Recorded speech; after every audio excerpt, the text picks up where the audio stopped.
Oke, nah ini sudah dimulai recordnya. Oke, Assalamualaikum warahmatullahi wabarakatuh. Selamat malam semuanya. Alhamdulillah, kita ketemu kembali malam hari ini online. Mohon maaf sebelumnya saya malam hari ini nggak bisa ke kampus, masih belajar jalan. Jadinya malam hari ini kita online. Untuk slide materi untuk topik malam hari ini kita akan bahas pemrosesan sinyal. Nah, dari yang automatic system yang minggu lalu, di mana automatic system pembagiannya ada dua, discrete dan continue. Nah, malam hari ini itu pembahasannya. Minggu depan kita sudah masuk ke RPA. Oke. Untuk slide materinya sudah saya postkan di e-kampus, beserta juga untuk penugasannya. Bisa kalian baca, pahami, kalau ada yang mau ditanyakan silahkan. Oke, berikut ini bobot penilaian. Bentar, kok lambat ya? Nah, berikut ini bobot penilaian dan juga kontrak perkuliahan untuk mata kuliah otomatis sistem ini. Untuk seminar, oke, saya belum ada info untuk pembicaraan narasumbernya. Nanti kalau ada saya infokan ke kelas ini. Kemudian untuk UTS, lusa kita UTS ya. UTS-nya online sepertinya, soalnya saya masih belum bisa ke kampus. Nah, UTS-nya nanti per kelompok. Nah, kalian buat desain perancangan, kemudian presentasikan desain perancangan otomasi sistemnya ya. Kemudian itu, kalau ada yang mau ditanyakan, silakan sebelum saya lanjutkan.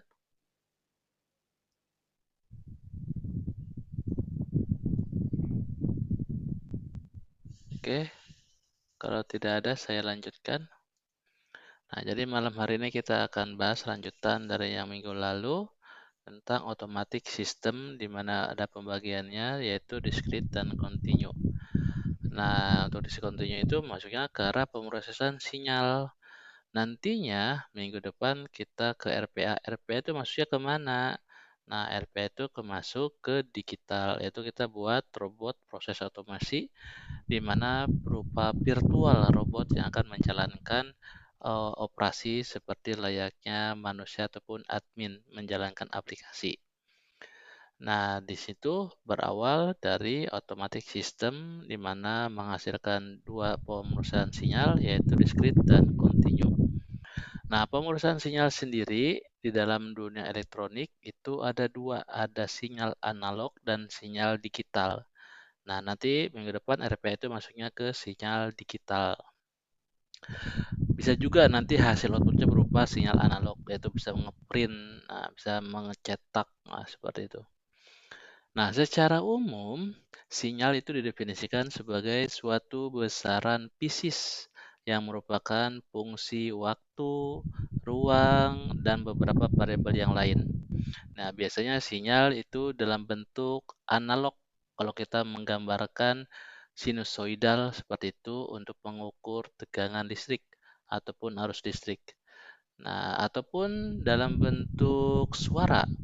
Nah, di mikrofon kalau lihat itu eh, apa namanya transducer ataupun amplifier yang ada di musola masjid ataupun ketika kita hello hello untuk testing mikrofon.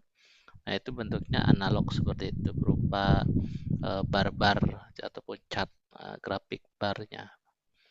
Nah, di sini nanti outputnya bisa juga dalam bentuk disk ataupun DVD.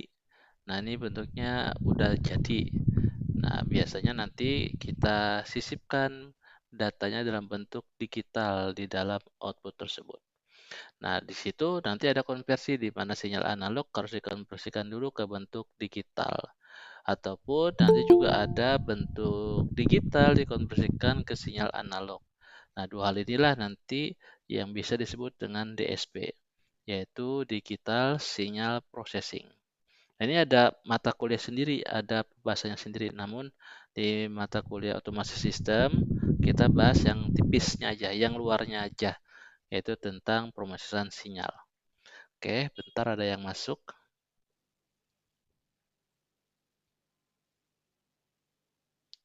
Suara saya jelas tidak?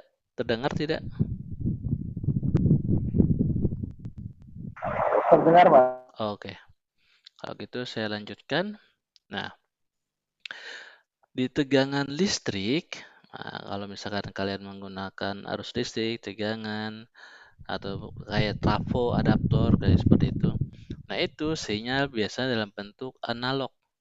Nah, nantinya itu berupa AC atau arus bolak-balik. Nah, itu biasanya ada yang menyarahkan menjadi sinyal yang searah atau sinyal DC. Nah, itu pun masih sama, masih bentuknya analog. Nah, bedanya kalau yang AC itu sinusoidal, kalau DC sudah dipotong. Nah, dalam bentuk berupa diskrit. Nah, namun kalau misalkan nanti dalam bentuknya digital lagi, dirubah dari sinyal tersebut menjadi bilangan heksa dan biner. Seperti itu. Ntar ada yang masuk. Nggak ada. Oke, saya lanjutkan. Nah, di pemeriksaan sinyal juga nanti pembahasannya apa itu gangguan. Ketika kita mendapatkan sinyal, memproses sinyal, ataupun ingin menghasilkan sinyal yang kita inginkan, selalu ada yang namanya gangguan. Baik itu noise atau disturbance, baik dari internal ataupun eksternal. Di mana nantinya tidak bisa dihilangkan, namun bisa kita kurangi supaya menjadi lebih kecil. Oke. Nah, ada juga di dalam pemeriksaan sinyal itu untuk mengukur nilai-nilai kecil atau sebetulnya induk pick up. Nah, ini karena ada namanya gangguan dari supply-nya sendiri.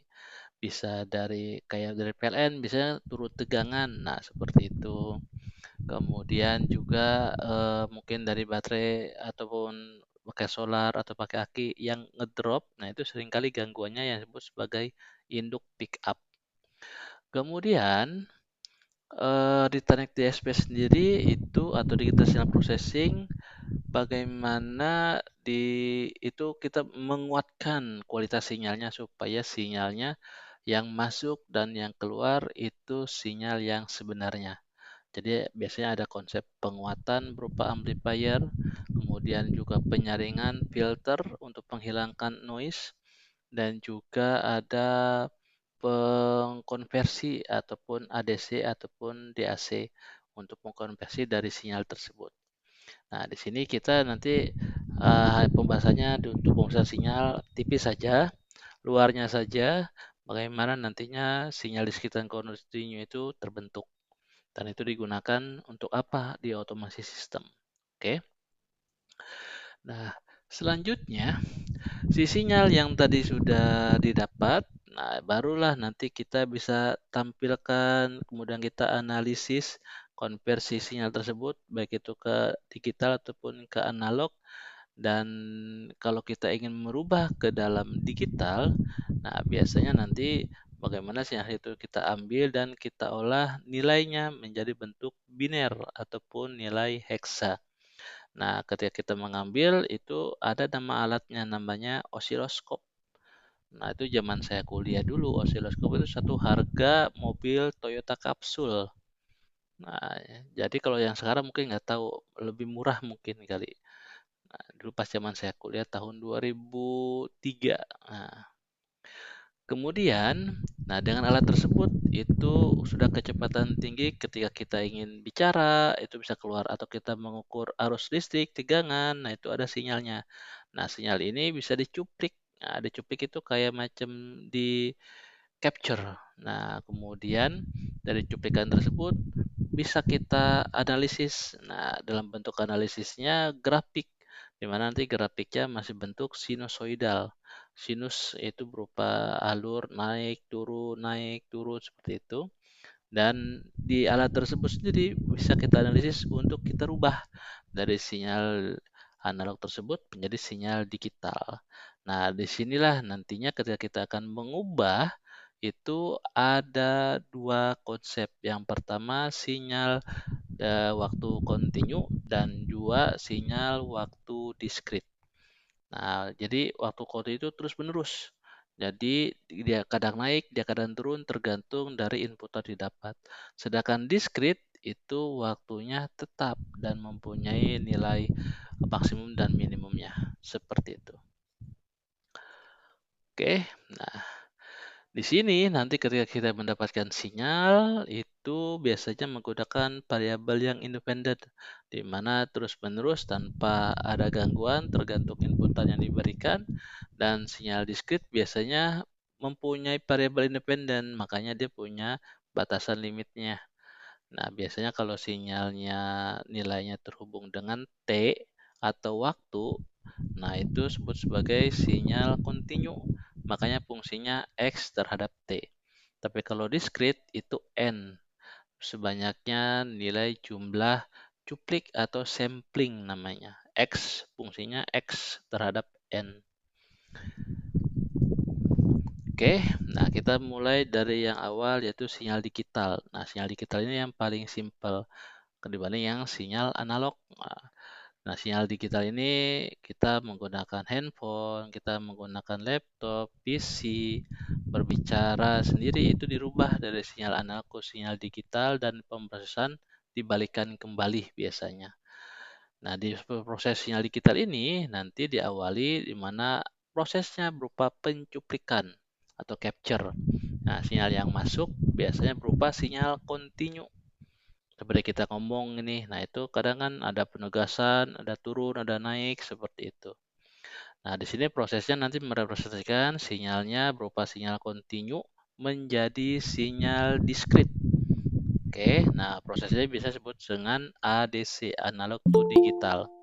Nah, ada alatnya di ADC sendiri, yaitu nanti untuk pencuplik namanya sample atau hold, di mana untuk pencuplik tersebut ada batasan atau waktu yang mau diambil itu berupa quantizer. Nah, sampel hold ini nanti mau berapa kali kita ambil capture. 1, 2, 3, 4 dalam kurun berapa detik. Nah, disitulah nanti akan terlihat sinyalnya seperti apa. Kalau di osiloskop ya, kalau misalkan penggambarannya sampai sejauh ini saya juga belum pernah nyoba, tapi di osiloskop saya pernah nyoba. Alat selain osiloskop saya juga belum tahu apakah ada yang bisa. Nah, di sini nanti pencuplikannya dalam satu waktu yang kita inginkan bisa kita perlebar. Nah, namanya periode, karena periode itu berbanding terbalik terhadap waktu. Nah, bisa juga berupa frekuensinya yang kita lebar karena berbanding terbalik terhadap waktu, yaitu 1 dibagi T. Nah, disinilah nanti yang fungsi quantizernya bisa kita adjust level nilainya. Nah, level nilainya untuk berfungsi memperlebar ataupun memperpendek dari periodenya. Kemudian, nah ini ada unjuk kerja dari ADC. Nah, di mana ketika proses ADC ini berlangsung, dia membutuhkan beberapa parameter utama. Nah, yang pertama itu si ADC ini harus mempunyai kecepatan maksimum ketika mencuplik. Jadi biasanya ada standarnya, berapa kali, berapa waktu, 1/berapa milisecond atau 1/berapa detik pengambilan datanya. Nah, kemudian ada juga untuk kecepatan mengkonversinya. Nah, biasanya ini mengacu kepada hardware komponen si ADC-nya ataupun DAC-nya. Nah, bisa kita lihat dari tipe kode komponennya. Nah, itu dia bisa mempunyai resolusi dari kuantizernya.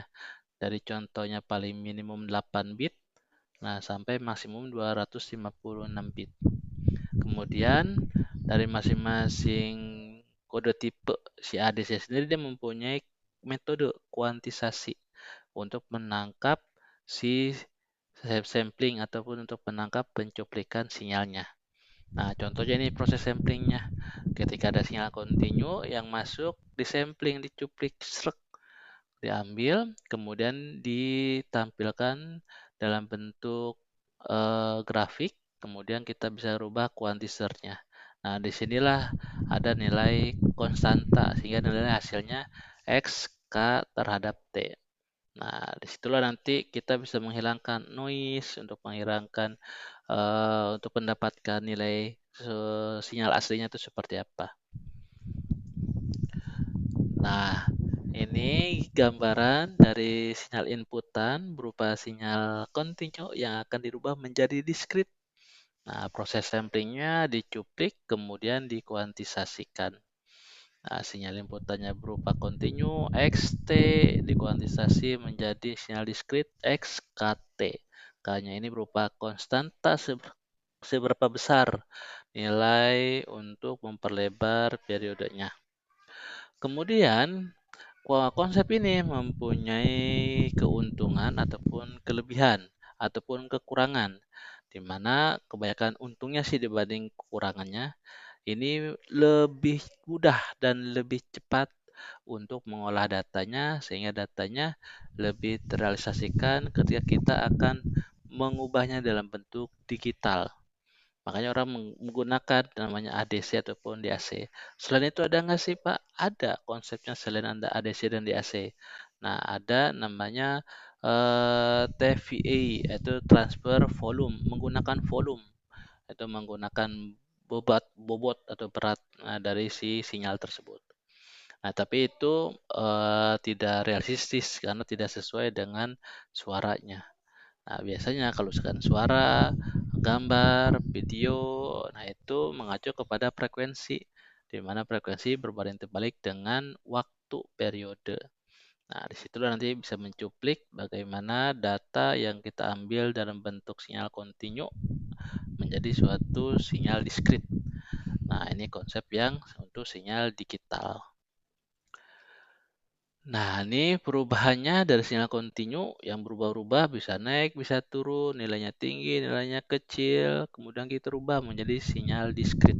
Di proses sinyal digital inilah nanti bagaimana cara mengurangi noise, menggunakan filter anti-aliasing. Nah, filter aliasing itu seperti apa? Ada yang menggunakan LPF, low pass filter, ada yang menggunakan HPF, high pass filter. Nah, itu pembahasan di elektro biasa, tapi kita nggak perlu bahas itu, cukup tahu saja. Nah, filter ini nanti bagaimana caranya mencuplik data yang sudah didapatkan kemudian dibersihkan terhadap noise gangguan. Nah, contohnya seperti ini. Nah, dari sinilah kita bisa membuat suatu blok diagram untuk pengolahan sinyal, khususnya sinyal digital. Nah, di mana inputannya biasanya dimasuk ke filter anti-aliasing. Nah, kemudian baru ada konsep namanya ADC. ADC inilah dalam bentuk digital, baru kita masuk ke microcontroller, microprosesor, ke otaknya atau ke controllernya supaya untuk olah yang mana akan menghasilkan suatu nilai akan dikirimkan ke aktuator ataupun blend. Di mana ketika akan mengirimkan itu biasanya dirubah kembali dalam bentuk analog. Nah, makanya ada DAC. Baru untuk supaya amannya dikasih filter yang namanya LPF baru keluaran seperti itu. Oke, dari sini ada yang mau ditanyakan? Oh, ada yang masuk. Oke, jelas suara saya? Jelas, Iya, Pak. Pak. Jelas, Pak. Kalau ada yang mau ditanyakan, jangan malu-malu tanyakan ya. Kalau tidak ada, saya lanjutkan. Nah, sinyal digital dia menggunakan ADC ataupun DAC, ADC ataupun DAC. Nah, itu biasanya mengacu ke dalam satu blok di microcontrollernya atau microprosesornya atau di dalam controllernya. Bisa nggak sih Pak ada yang pisah sendiri? Ada. Nah, biasanya kalau misalkan kemarin kita menggunakan Arduino ataupun ESP, nah itu sudah ada ADC-nya. Kalau zaman dulu itu masih menggunakan komputer Zilog atau Z80 atau masih prosesornya Intel 1 80386 atau 68030. Nah, itu menggunakan DSP sendiri. Ada namanya ADSP 2100, DSP 5601 seperti itu. Cuman kalau sekarang udah ditinggalkan karena kalaupun beli dipasang itu lebih mahal dan lebih ribet untuk pemakaiannya. Kalau sekarang sudah simple, udah satu compact, satu alat mengacu di dalamnya chipnya. Dan harganya juga lebih murah seperti itu. Oke, itu untuk chip DSP-nya sendiri. Ntar ada yang masuk. Mana tadi? Oh, nggak ada. Oke, saya lanjutkan. Kemudian dalam bentuk sinyal digital nanti outputannya berupa sinyal diskrit, di mana nanti sinyal diskritnya berupa nilai 0 dan 1, dan ini mengacu juga nanti panjang bitnya. Bisa bitnya 2, bisa bitnya 1, yaitu 2 pangkat 0, atau bitnya 2, 2 pangkat 1, atau bitnya 4, dan seterusnya, tergantung dari jumlah bitnya. Makanya di sini kombinasinya berupa n bit atau 2 pangkat n. Contoh misalkan ada 2 bit. Nah, 2 bit ini berarti 2 pangkat 2 itu 4. Nah, nanti nilainya mulai dari 00, 01, 10, dan 11. Nah, kalau kalkulator sendiri berapa bit? Nah, kita cek nih kalau kalkulator bawaannya si komputer ya. Kalau kita buka programmer, nah di sini bin, misalkan nilai FF, heksanya FF nih. FF itu berarti kan 255. Nah, ini binernya ada 8. Nah, berarti 2 pangkat 3. 2 kali 4, 2 kali 2 kali 2, yaitu 4 kali 2, 8. Berarti ada 8 bit. Oke. Nah, ini dia menggunakan 3 bit. Nah, bukan isinya berupa 8 bit. Nah, oke. Kemudian dari sinyal digital juga bentuk samplingnya. Nah, nanti ketika sudah kita rubah dalam bentuk diskrit, kemudian kita kodekan. Nah, di sini nanti dalam lebarnya tadi sudah kita tentukan berapa jumlah bit yang digunakan. Kemudian hasil akhirnya akan dirubah oleh si controller ke dalam bentuk analog. Nah, itu juga sama konsepnya, tinggal kita balik. Nah, disinilah nanti ada keuntungannya ketika ada proses di mana yang pertama, si sinyal digital ini biasa mengirimkan informasinya cepat, kemudian bisa berulang-ulang karena dia awalnya inputnya kontinu, kemudian bisa diproses, dimodifikasi dalam bentuk apapun yang kita mau, ataupun kita manipulasikan, tidak ada inputan sinyal kontinu, tidak ada inputan, tapi bisa kita generate, bisa kita bangkitkan seolah-olah ada sinyal yang masuk. Seperti itu, dan sinyalnya bisa dalam bentuk besar ataupun kecil tergantung nanti kita yang memanipulasinya. Nah, kita yang bisa menghasilkan, kita juga yang bisa membetulkan sinyal tersebut. Itu dari sinyal digital. Nah, ini prosesnya dari sinyal analog menjadi sinyal digital, sinyal analog atau sinyal kontinu di sampling, kemudian dirubah diskritnya menjadi sinyal diskrit, ada kuantisasi, kemudian difilterkan kuantisasinya, baru dikodekan dalam bentuk sinyal digital. Nah, ini konsep dari konversi sinyal analog menjadi sinyal digital. Oke, ada yang masuk? Bentar. Bukan ini. Nah, oke, saya lanjutkan. Nah, ini kalau misalkan secara osiloskop bentuknya seperti ini. Untuk prinsip kerjanya ADC. Jadi ada bentuk sinusoidal, kemudian kita cuplik yang nomor 1, sinyal analognya ini kita filter. Kita hilangkan noise-noise gangguannya menjadi sinyal yang bentuknya lebih sempurna dibanding sebelumnya. Kemudian ada yang nomor 2, nah inilah kita pangkas menjadi sinyal diskrit, di mana nantinya kita mengatur waktu atau periode atau frekuensinya.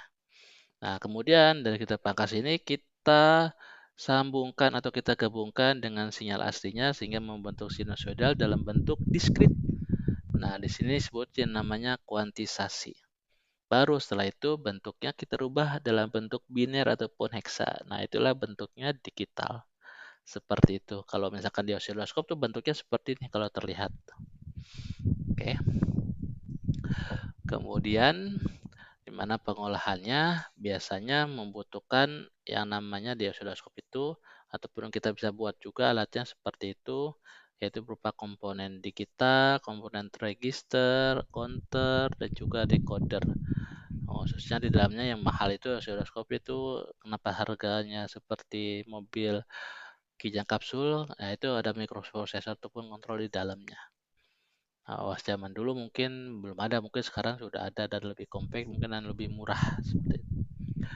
Nah, sini ada keuntungannya untuk pengolahan sinyal, di mana kebanyakan sinyal analog berubah sinyal digital, tadi kualitasnya, kecepatan, sama kesalahannya lebih kecil. Di antara itu semua yang pertama utama itu bisa kita simpan, baik itu dalam bentuk soft copy atau berupa data soft copy, bisa kita simpan di hard disk, di flash disk, ataupun di hardware dalam bentuk analog. Nah, itu berupa CD, DVD, seperti itu. Itu kelihatan tuh kalau kita simpan di sana tuh berupa pembakarannya, di mana kita isikan datanya itu berbentuk digital di dalamnya. Isinya itu 0 dan 1. Nah, itu mengacu nanti kepada datanya seperti apa. Dan di antara itu semua, itu data dalam bentuk digital lebih kebal terhadap temperatur dan mudah ketika kita melakukan prosesnya. Oke, ini ada yang masuk. Bentar. Oke, saya lanjutkan. Nah, itulah sinyal digital di mana nantinya sinyal analog yang supaya bisa diolah sama si komputer ataupun si mikroprosesor atau microcontroller, nah itu dirubah dulu menjadi sinyal digital. Kalau secara langsung itu sulit, bukannya tidak bisa, cuman untuk membacaannya lebih sulit dan banyak proses-proses blocking ataupun diagram blok yang lain yang akan menghambat ataupun mendapatkan data yang tidak akurat. Seperti itu. Nah, itulah sejauh mana pembahasan tentang perusahaan sinyal digital khususnya teknik DSP. Di mana nantinya kita bisa mengolah audio atau suara atau sonar ataupun radar. Nah, ataupun estimasi sensor-sensor yang lainnya. Nah, kalau misalkan belajar kayak semester yang lalu yang IoT, kemudian menggunakan inputan berupa sensor, nah pasti sejauh mana lebih paham apa itu yang namanya dengan sinyal, khususnya dalam bentuk ADC, analog to digital converter. Oke, nah nanti ada yang berikutnya, sinyal digital ada sinyal analog yang mana kebalikannya, yaitu DAC, digital to analog converter. Oke, nah ini penggunaannya kebanyakan menggunakan, kalau sekarang, kalau kemarin kita kuliah semester lalu kita belajar dengan menggunakan microcontroller.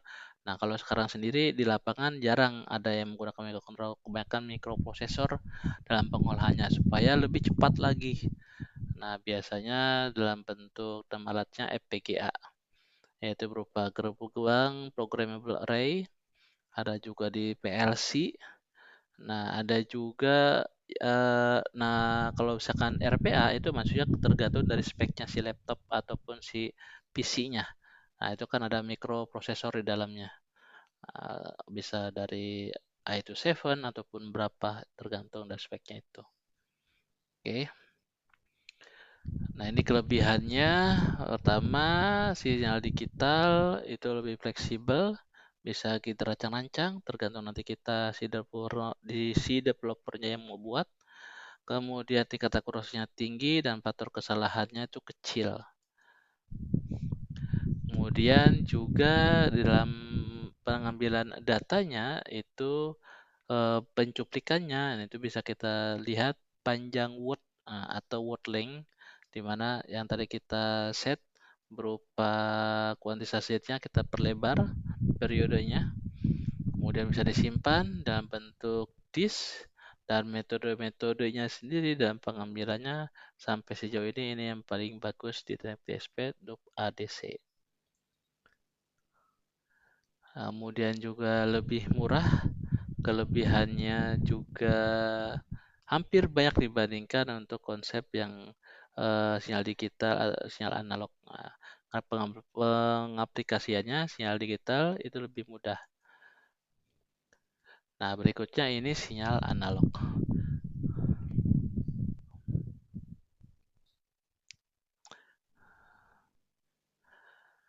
Oke, ada yang mau ditanyakan sebelum masuk ke sinyal analog?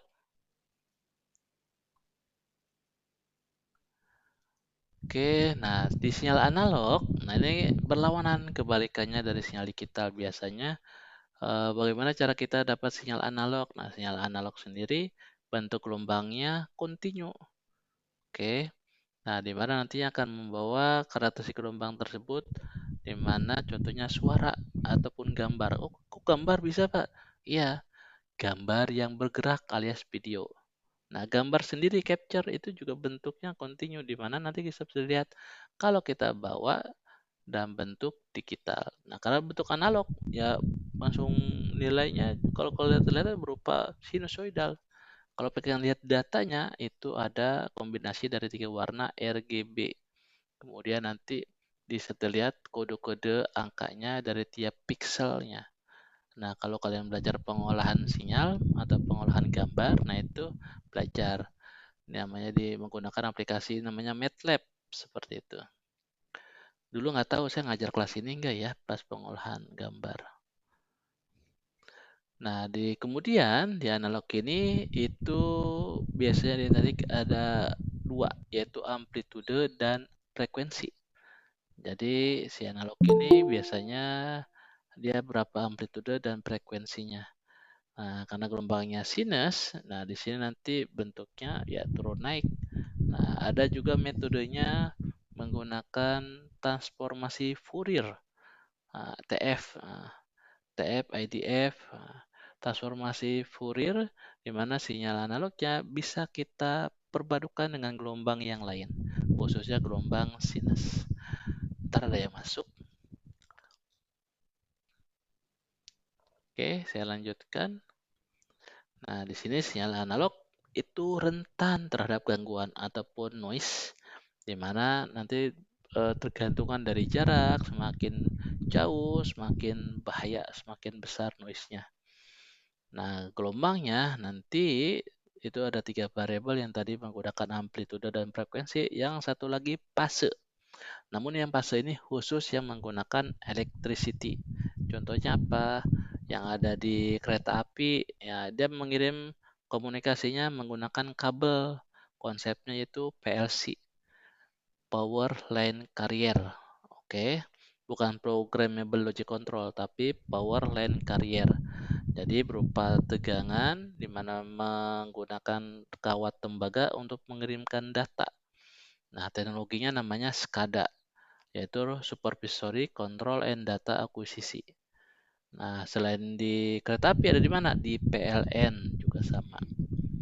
Nah, dulu di Telkom. Nah, Telkom sekarang udah beralih ke fiber optik. Kalau masih menggunakan kawat tembaga, nah itu pakai PLC juga, seperti itu. Nah, ini yang paling simpel sinyal analognya itu berupa suara, di mana sama seperti yang sinyal tadi digital, sinyal analog bisa kita olah dari sinyal suara, gambar, video menjadi digital, ataupun dari digital kita rubah bawa ke analog. Nah, konsepnya sama, tinggal dibalik saja. Nah, ini proses sinyal suara yang diubah menjadi sinyal digital, mulai dari suara masuk ke mic, masuk ke ADC, kemudian di DAC, dan menggunakan speaker, baru suaranya itu terdengar. Di mana suara manusia berawal dari sinyal analog. Nah, ini tergantung amplitudenya. Makanya biasanya menggunakan amplitude kita berupa besarkan suara ataupun mengecilkan suara.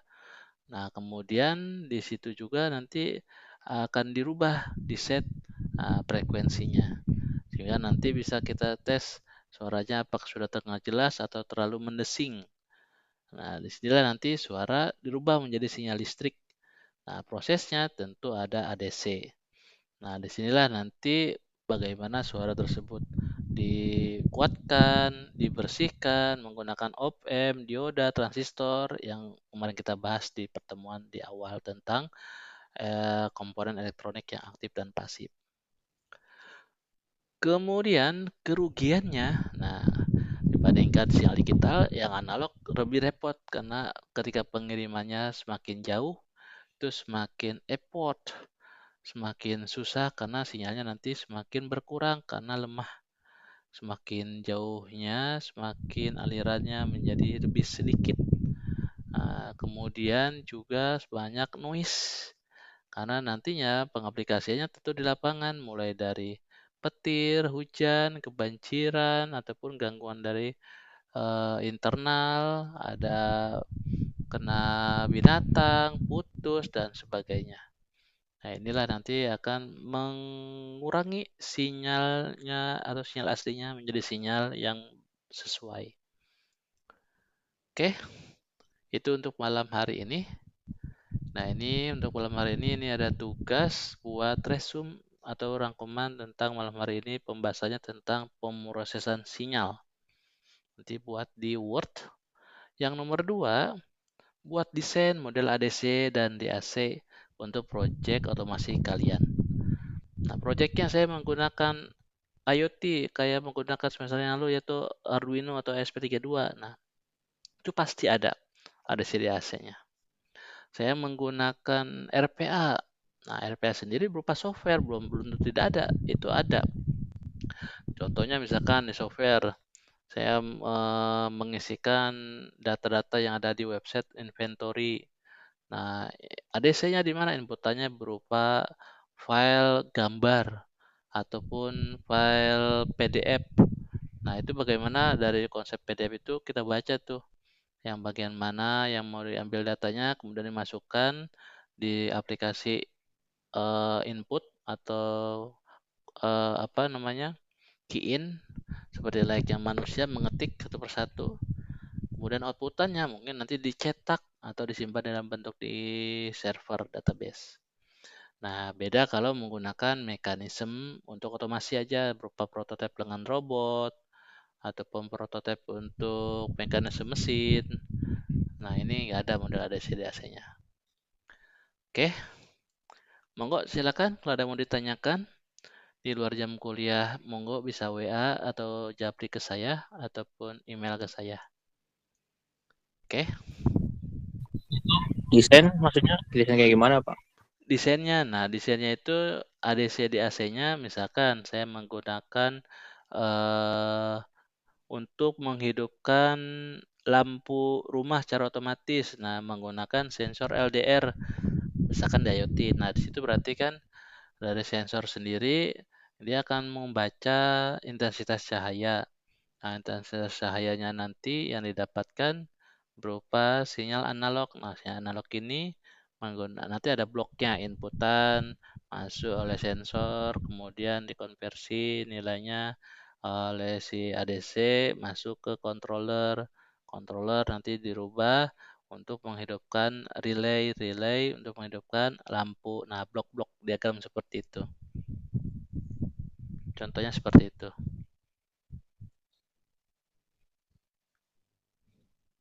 Oke, ada yang mau ditanyakan?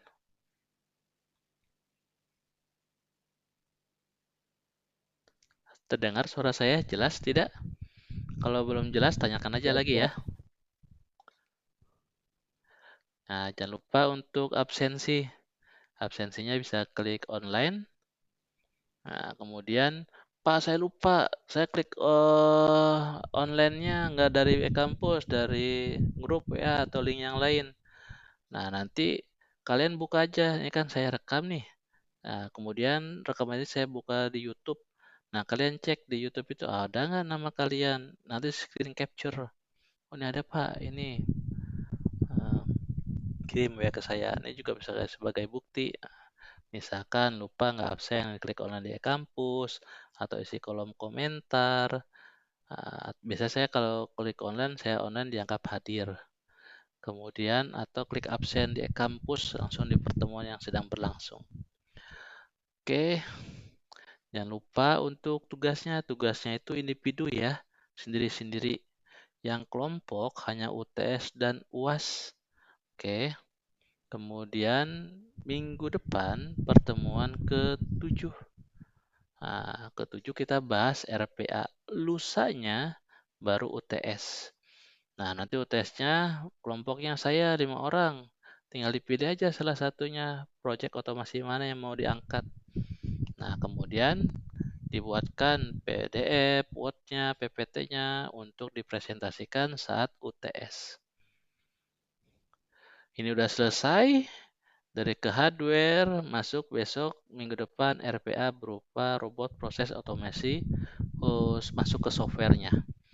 Oke, kita coba membuat program RPA menggunakan UiPath. Nah, mulai dari yang simple sampai yang advance. Insya Allah nanti ilmu yang saya sampaikan sesimpel mungkin supaya kalian bisa mencerna dan kalian bisa buat RPA juga. Terusnya dapat skill baru nanti bisa diterapkan di lapangan ataupun di lingkungan kalian kerja. Itu bisa punya apa namanya ilmu baru lah seperti itu. Dan itu kepake untuk menghilangkan seseorang yang bisa kerjanya tiap hari sama seperti itu. Salah satunya admin. Nah, cuma kasihan juga sih kayak menghilangkan rezeki orang. Tapi ya itulah namanya teknologi. Lama-lama akan digantikan oleh mesin AI.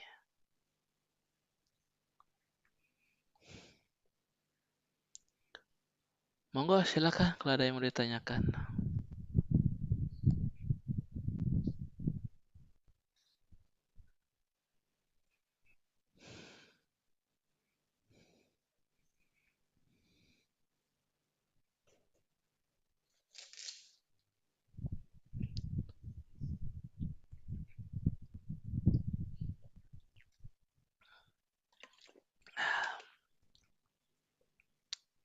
Tidak ada yang tanyakan?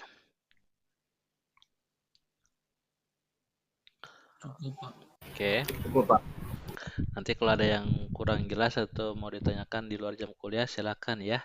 Bisa WA di grup atau WA Japri ke saya. Oke, saya tutup. Insya Allah kita ketemu lagi minggu depan masih online. Insya Allah kalau misalkan UTS saya bisa jalan, nanti kita offline, tapi kayaknya belum bisa. Ya mudah-mudahan aja lah. Oke, saya tutup. Wabillahi taufiq wal hidayah. Wassalamualaikum warahmatullahi wabarakatuh. Waalaikumsalam.